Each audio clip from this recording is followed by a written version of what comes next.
Good morning and welcome back to the Bible Breakdown. We're going to be breaking down chapters 13 through 18 in Exodus. So let's say a quick summary of 13 through 15, a quick summary of 16 through 18.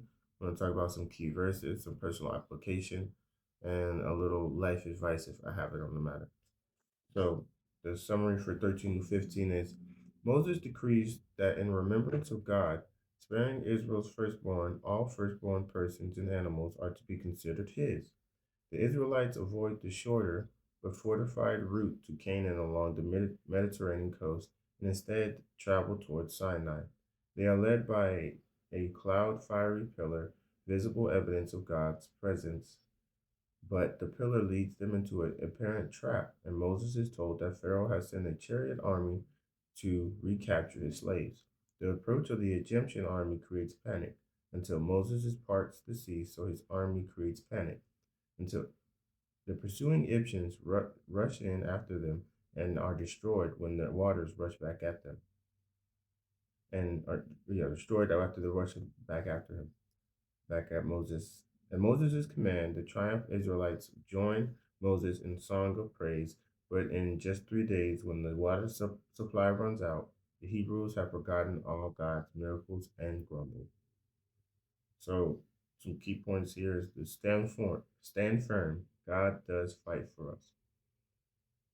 And personal application is remembering what God has done for us can increase our faith when we are in difficult times.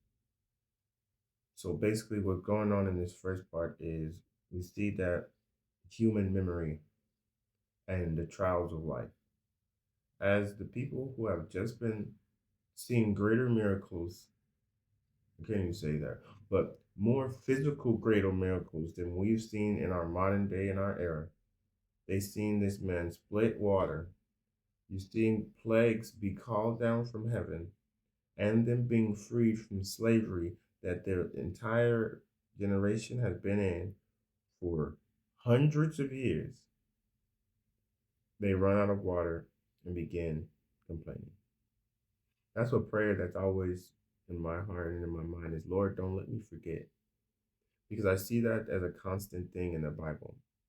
When we get distracted and we forget how good God is, we forget God's character, we forget what God has done for us, we oftentimes fall into this level of despair. We fall into complaining. We fall into old sins. We fall into things that we've been delivered from because of our lack of, this just hit me, because of our lack of knowledge. He said, My people perish for lack of knowledge.